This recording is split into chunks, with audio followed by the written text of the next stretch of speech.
François Durper, bonjour. Bonjour. Vous êtes historien des États-Unis et membre du laboratoire Bonheur de l'Université de Cergy-Pontoise. Alors, on ne va pas parler du bonheur, mais on va parler de cet attachement viscéral des Américains au droit de posséder une arme. À quand cela remonte-t-il ?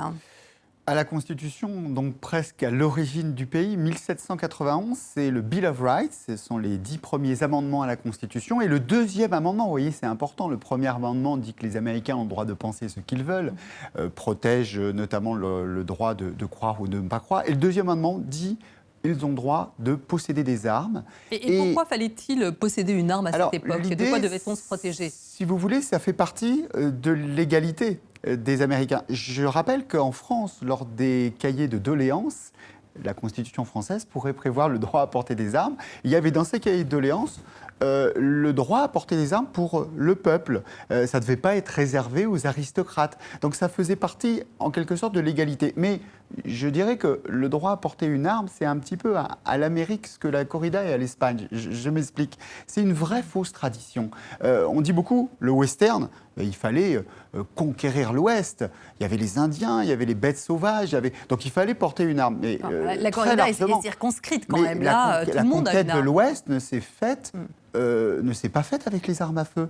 Les armes à feu datent de la fin du 19e siècle, au moment du développement de l'industrie des armes. Donc quand on pense armes à feu, on ne pense pas à la conquête de l'Ouest, on pense à la conquête de l'Ouest dans les westerns qu'on a vus dans son enfance, et on pense à Hollywood des années 50. Donc si vous voulez, ce n'est pas déraciner une tradition de 200 ans, c'est plutôt déraciner un siècle. C'est déjà beaucoup.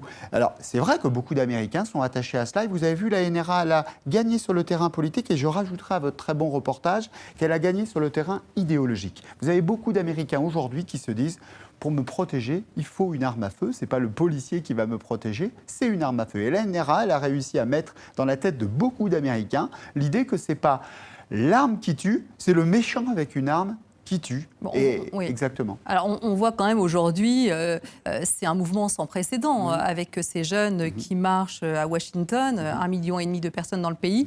Est-ce qu'ils peuvent réussir à faire plier ce lobby ? Oui, vous imaginez, il y a 5 semaines, ces jeunes n'avaient ni organisation, ni financement. Pour la plupart, ils n'ont pas 18 ans, ils n'ont pas d'expérience politique. Et aujourd'hui, ils ont déjà fait plier 3 États, l'Oregon, le Rhode Island et la Floride, qui est quand même un État très pro-armes. Alors, pourquoi ? D'abord, ils s'élèvent contre le fatalisme, contre presque le défaitisme, y compris des démocrates qui ont l'impression qu'avec un président qui voulait réguler Barack Obama, ils n'ont pas réussi. Alors, avec un président qui est pour la NRA, ils ne vont pas réussir. Les jeunes, ils disent non, nous, on y va. Et ils utilisent le premier amendement contre le deuxième amendement. Le premier amendement, c'est la possibilité de se réunir, la possibilité de faire des pétitions, la possibilité pour le citoyen de faire pression. Et ils font un peu comme la NRA. Ils vont voir les congressmen, les députés, au niveau national comme au niveau des États, et ils leur disent « si vous soutenez la NRA, eh bien, aux prochaines élections, préparez vos CV parce que on va dire... Ils sont presque en âge de voter. Bien sûr. Et vous aussi, on va vous noter. La NRA, vous avez vu dans le reportage, A+, ils disent, nous aussi, on va vous noter. Et si vous participez de ce massacre, il faut quand même compter que depuis Columbine, c'est le massacre de 1999, il y a 20 ans, et beaucoup de ces jeunes n'étaient pas nés, mais ça a quand même été un moment de bascule. Depuis, 200 élèves, écoles primaires et collèges, high school, ce qu'on appelle high school aux États-Unis, sont morts.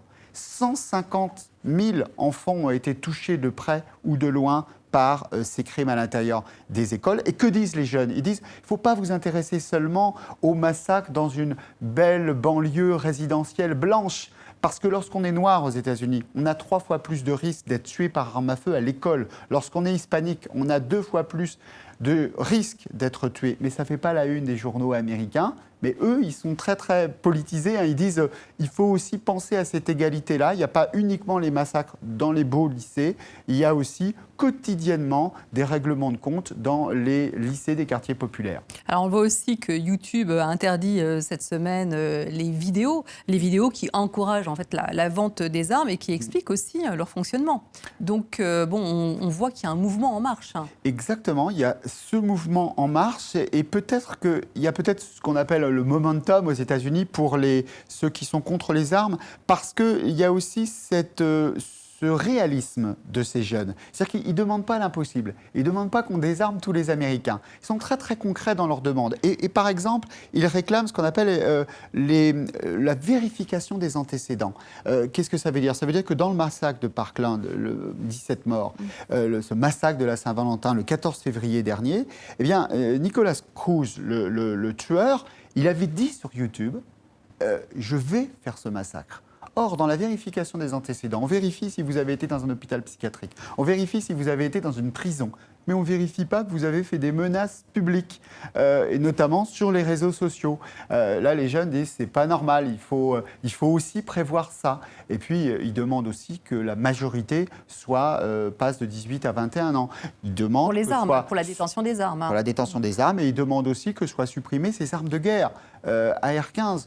Cette arme de guerre qui sert normalement à des théâtres de combat extérieurs et qui sont dans les rues américaines.